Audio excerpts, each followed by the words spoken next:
Hello doctors and students, मैं doctor Kanta. आज आप लोगों के लिए जो टॉपिक लेके आई हूँ वो है कॉग्नेट्स। कॉग्नेट्स क्या होता है ये हम करेंगे। कॉग्नेट्स हमारा सीरीज के अंदर, ठीक है। कॉग्नेट्स टर्म जो होती है उसका मतलब होता है, अगर आप बेसिक इंग्लिश में देखोगे तो इसका मतलब होता है जो ब्लड रिलेटेड लोग होते हैं, आपस में रिलेटेड है। तो पर्टिकुलर कॉग्नेट वर्ड का मतलब ही हो गया कि रिलेटेड है, एक दूसरे से क्लोजली रिलेटेड है, वो कॉग्नेट्स कहलाते हैं, ठीक है, क्लोजली रिलेटेड। तो होम्योपैथी में हम कॉग्नेट्स की बात कब करते हैं? होम्योपैथी में हम कॉग्नेट्स की बात तब करते हैं जब हमने कोई केस देखा हो और उसके बाद उसका प्रिस्क्रिप्शन करते हैं और उसमें हमें लगता है कि यार ये वाली रेमेडी है, काम तो कर रही है, बट ऐसा लगता है ना कि इस जैसी सी और हो जो इसके काम को पूरा कर दे, है ना। तो उसको हम कॉग्नेट बोलते हैं। कॉग्नेट जो है वो as a second prescription use होती है। और कॉग्नेट के बारे में हमने अगर ऑर्गेनल ऑफ मेडिसिन पढ़ेंगे तो एफोरिज्म आपका जो है 272 से लेके 277 तक, उसमें आपको कॉग्नेट्स के बारे में दिया है और लिखा होगा सेकेंड प्रिस्क्रिप्शन, ठीक है। अगर आप लोगों ने जेम्स टायलर केंट जो हैं उनकी 12 ऑब्जर्वेशंस पढ़ी होंगी तो उसमें उसने केंट साहब ने जो है आपको सेकेंड प्रिस्क्रिप्शन के बारे में बताया है। सेकेंड प्रिस्क्रिप्शन यूजुअली कब किया जाता है? जब आपने फर्स्ट प्रिस्क्रिप्शन कर लिया हो, केस स्टडी कर ली हो और आपने मेडिसिन दे दी हो, अब उसके बाद आपको लगता है आप उसका एक्शन देख रहे हो कि पेशेंट ठीक हो रहा है कि नहीं हो रहा है। तो केंट ने जो थी, जेटी केंट ने अपनी 12 ऑब्जर्वेशंस दी थी, ठीक है।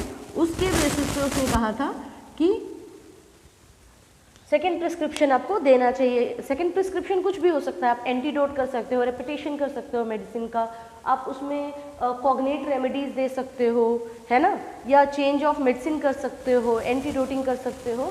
तो कॉग्नेट्स जो है वो रिलेटेड मेडिसिन होती है एक दूसरे की, मतलब कि एक का एक्शन जो होता है ना वो थोड़ा बहुत जो कोई कमी रह जाती है वो उसको पूरा कर देती है। जैसे हम लोग बोलते हैं कि बेलेडोना है, इसका क्रोनिक क्या होगा, तो वो क्रोनिक जो है वो उसका एक्शन पूरा कर देती है, ठीक है, जैसे हमारी कैलकेरिया काम करती है। तो कॉग्नेट्स बहुत इंपॉर्टेंट है। अगर आप एग्जाम पॉइंट ऑफ व्यू से भी देखते हो, प्रैक्टिस पॉइंट ऑफ व्यू से देखते हो तो सीरियसली बहुत इंपॉर्टेंट है। तो ये टॉपिक भी आप लोगों को आना चाहिए। कॉग्नेट्स हमने मटीरिया मेडिका में करेंगे, कुछ मेडिसिन सीरीज में, जैसे 3-3 का सेट होता है कि ये इसके बाद दी जाती है, इसके बाद दी जाती है ना, तो कॉग्नेट्स करेंगे। और अगर आपको ज़्यादा डिटेल पढ़नी है तो आप जेटी केंट की जाके पढ़ सकते हैं ऑर्गेनल ऑफ मेडिसिन में, जो उन्होंने अपनी 12 ऑब्जर्वेशंस दी है उनकी फिलॉसफी की बुक में, ठीक है। उसमें उन्होंने सेकेंड प्रिस्क्रिप्शन के बारे में बता रखा है। तो सबसे पहला जो हम लोग सीरीज़ करते हैं कॉग्नेट्स की वो है हमारी सल्फर, ठीक है। इसके बाद हमारी दी जाती है हमेशा कैलकेरिया कार्ब। इनको हम लोग ऐसे लिखते क्यों हैं? क्योंकि ये एक दूसरे के इसी पैटर्न में दी जाती हैं। अगर आप समझते हो कोई मेडिसिन दे रहे हो तो ये इसी पैटर्न में दी जाएंगी, कोई किसी से पहले नहीं दी जाएगी, आगे पीछे नहीं होती है कि आपने समझ लो सल्फर दे दी फिर लाइको दे दी फिर कैलकेरिया कार्ब दे रहे हो, ऐसे नहीं होता है। अगर आप किसी केस को शुरू करते हो, एंटीसोरिक मेडिसिन है सल्फर, आप वहाँ से शुरू करते हो और आपको ऐसे लगता है कि भाई अगर हमारी मेडिसिन का जो भी हमने काम किया है या जो हमारा केस है उसमें कुछ कमी लग रही है, तो आपको जो सेकंड मेडिसिन दिमाग में आनी चाहिए इससे क्लोजली रिलेटेड, जहाँ पे हम लोग कई बार क्या करते हैं, जैसे कोई केस हिस्ट्री करते हैं तो हमारे दिमाग में ना 2-3 रेमेडीज़ आ जाती है। तो अगर हम उनका कॉग्नेट रिलेशन देख ले तो हमें पता चलता है कि चलो हम पहले ये देख लेते हैं, इससे जितना ठीक करेगा पेशेंट को, समझ लो इसने कर दिया 70% ठीक, है ना, जो बचा 30% उसमें क्या पता 20% ये ठीक कर रहा हो, क्या पता 10% इसके हाथ में हो, है ना। तो एक पेशेंट का कंप्लीट क्योर कर सकते हो आप ऐसे करके। तो कॉग्नेट्स का ये काम होता है कि किसी एक दूसरे के साथ क्लोजली रिलेटेड है। कई बार होता है भाई कि इस मेडिसिन से पेशेंट ठीक नहीं हो रहा है, कुछ इंप्रूवमेंट नहीं आ रही, तो हम उसकी कॉग्नेट रेमेडी यूज़ कर सकते हैं। तो इसीलिए कॉग्नेट्स हमें पढ़ाए जाते हैं। दूसरा कॉग्नेट का जो सीरीज आता है वो सेम सल्फर से ही आएगा, फिर से सल्फर, सारसप्रीला एंड सीपिया,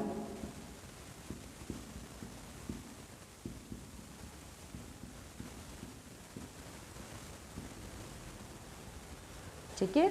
इसके बाद जो तीसरा हमारा आता है वो आता है पल्सटीला,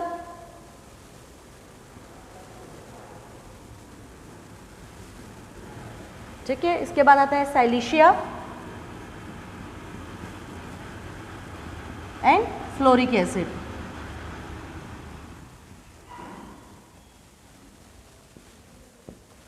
चौथा जो आपका कॉग्नेट आता है वो आता है इग्निशिया,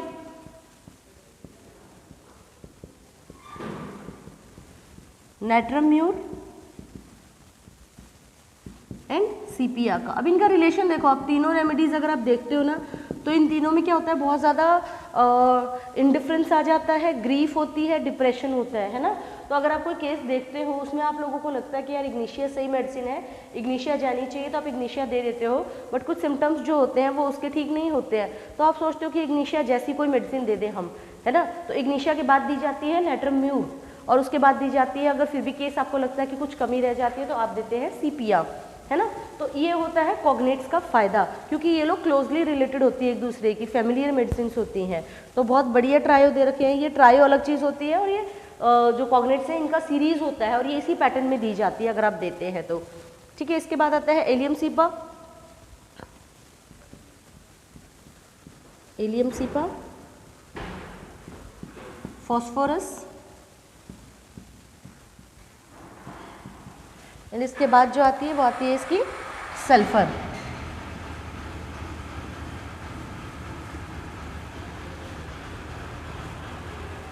इसके बाद आता है आपका arsenic album,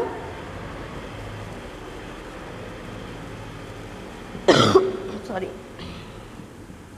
thuja and tarantula.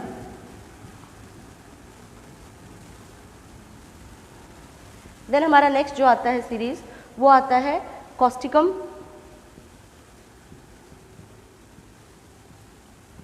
Colocynth and स्टेफिसगेरिया।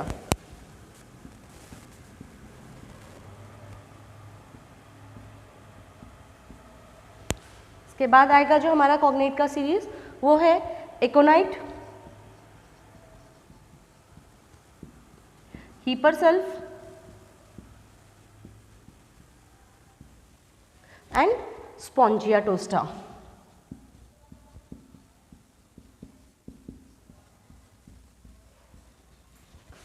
Last जो हमारा आता है वो आता है merc sol, hepar sulph and silicea. Merc Sol,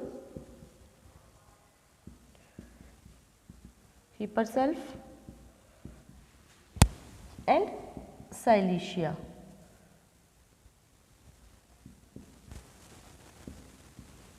तो ये थे आपके कॉग्नेट्स सीरीज में, कॉग्नेट्स इन सीरीज बोलते हैं इस चीज़ को, और ये एग्जाम्स में भी कई बार पूछी जाती है आपसे कि आपको एक ब्लैंक दे देते हैं या फिर दो दे के पूछ लेते हैं कि तीसरा कौन सा होना चाहिए। तो एग्जाम पॉइंट ऑफ व्यू से ये टॉपिक बहुत इंपॉर्टेंट है, बहुत अच्छा टॉपिक है, और क्लिनिकल प्रैक्टिस में तो ये आपके काम आएगा ही आएगा। और वैसे भी मेरे हिसाब से अभी जैसे 2023 चल रहा है तो 24 में मेरे हिसाब से जो इलेक्शंस आ रहे हैं उससे पहले पहले आपको बम्पर वैकेंसीज मिल सकती है। होम्योपैथी में, टीचिंग फील्ड में भी मिल सकती हैं, प्रैक्टिस फील्ड में भी मिल सकती हैं, क्लिनिकल में। तो उसके लिए अगर आप प्रिपरेशन करते हैं तो एक साल आपके लिए बहुत अच्छा टाइम है, ये जो 23 और 24 का है इलेक्शन से पहले पहले। तो मेरे हिसाब से ये टॉपिक्स आप अगर रोज़ भी थोड़ा थोड़ा करते हैं तो आपको बहुत बेनिफिशियल रहेगा, एग्जाम्स में बहुत ज़्यादा हेल्प करेगा ये चीज़, और क्लिनिकल प्रैक्टिस में तो ये है ही आपके लिए बहुत बढ़िया। तो मेरे हिसाब से इतना बहुत ज़्यादा हो गया आप लोगों के लिए कॉग्नेट्स, ठीक है। हमने 9 सीरीज़ कर ली है, सल्फर, कैलकेरिया कार्ब, लाइकोपोडियम, ऐसे करके। तो और इसका आपको रेफरेंस जो है वो ऑर्गेनन ऑफ मेडिसिन में मिल जाएगा, आप इन अफोरिज्म्स को देख सकते हो, वहाँ पे सेकंड प्रिस्क्रिप्शन मिलेगा। जेम्स टाइलर केंट की जो 12 ऑब्जर्वेशंस है वहाँ से आपको ये चीज़ मिल जाएंगी, ठीक है। तो ये मेरे हिसाब से सफिशिएंट था आप लोगों की नॉलेज के लिए। आई होप आप लोगों के लिए वीडियो यूजफुल रही होगी। Thank you so much, all the best. पढ़ते रहिए, पढ़ाते रहिए।